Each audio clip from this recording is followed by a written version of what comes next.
Connor, we're stood in front of your VN600 EDM machine, and an interesting part that you're cutting on here is a poppy. What is that for? That's correct, yeah. So that's for Remembrance Day this year. So we're taking a hardened piece of steel and we're making a nice little interlocking high accuracy piece.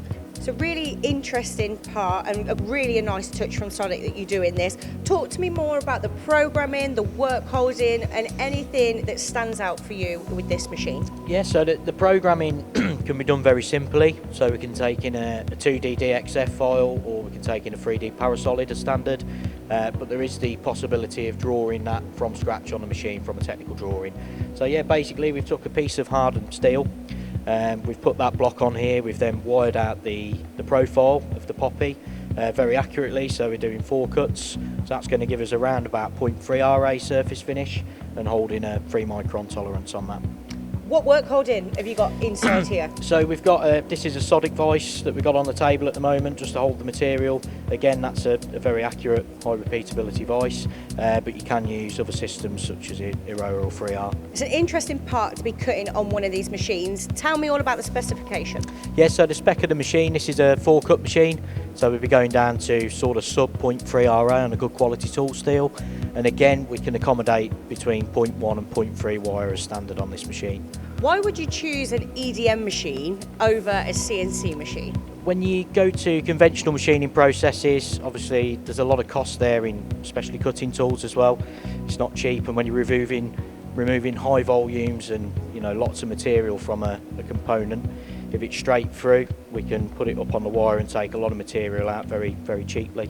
Taking a lot of material out may distort the accuracy, but that doesn't happen on these sort of machines. No, because it's a non-contact process.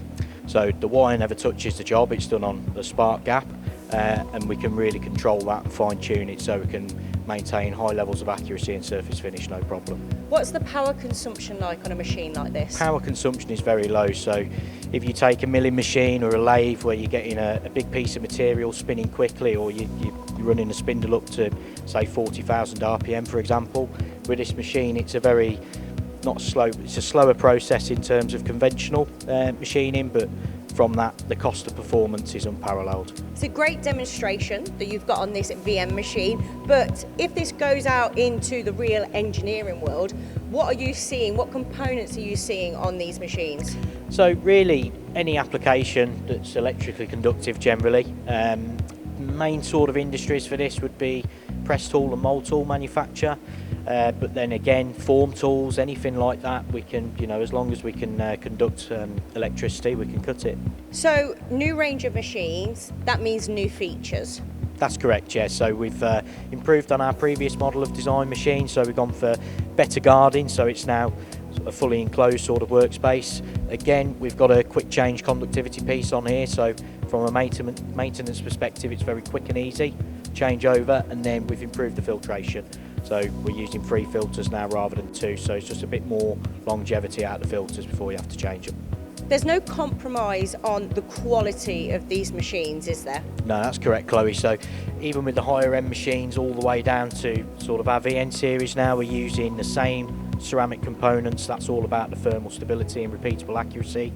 Again, we're using that with the linear motors, so that's no backlash, no wear.